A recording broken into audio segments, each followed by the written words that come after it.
অন্তর্বর্তী সরকারের পদত্যাগের দাবিতে আগামী 18 ফেব্রুয়ারি সারা দেশে হরতালের ডাক দিয়েছে আওয়ামী লীগ। মঙ্গলবার রাতে দলটির ভেরিফাইড ফেসবুক পেজ থেকে এই কর্মসূচির ঘোষণা করা হয়।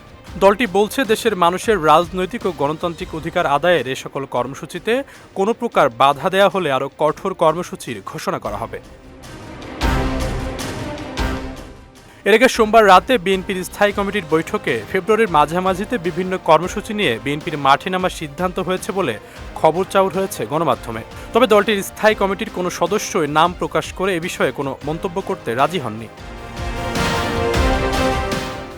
নাম প্রকাশ না করার শর্তে বিএনপির স্থায়ী কমিটির একজন নেতা জানান, দ্রব্যমূল্য বৃদ্ধির প্রতিবাদে প্রথম ধাপে কর্মসূচি দেওয়ার বিষয়ে আলোচনা হয়েছে স্থায়ী কমিটির বৈঠকে। আগামী 15 ফেব্রুয়ারি প্রথম ধাপের কর্মসূচিতে সমাবেশ হতে পারে।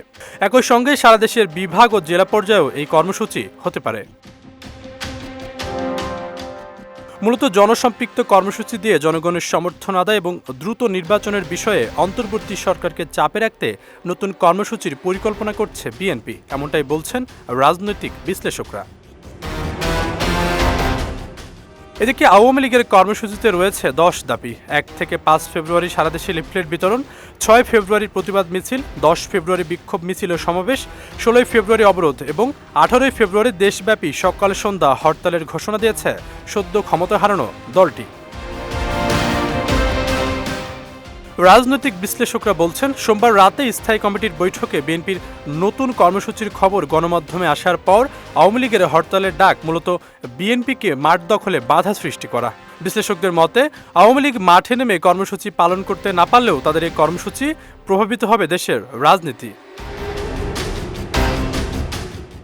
অন্যদিকে আওয়ামী লীগের কর্মসূচিকে ঘিরে কঠোর বার্তা দিয়েছেন প্রধান উপদেষ্টার প্রেস সচিব শফিকুল আলম। বুধবার সামাজিক যোগাযোগ মাধ্যম ফেসবুক এক পোস্টে তিনি লিখেছেন, আওয়ামী লীগের পতাকা তলে অবৈধ বিক্ষোভের সাহস দেখালে আইনের মুখোমুখি হতে হবে। দায়িত্ব গ্রহণের পর অন্তর্বর্তী সরকার কোনো ন্যায্য বিক্ষোভে বাধা দেননি জানিয়ে প্রধান উপদেষ্টার প্রেস সচিব আরও লিখেছেন, অন্তর্বর্তী সরকার সমাবেশ করার এবং সাংগঠনিক কর্মকাণ্ডের স্বাধীনতায় বিশ্বাস করে। তবে গুম, গণহত্যা ও দুর্নীতির জন্য ক্ষমা না চাওয়া পর্যন্ত আওয়ামী লীগকে বিক্ষোভ করার অনুমতি দেওয়া হবে না। আশরাফুল ইসলাম, বিজয় টিভি, ঢাকা।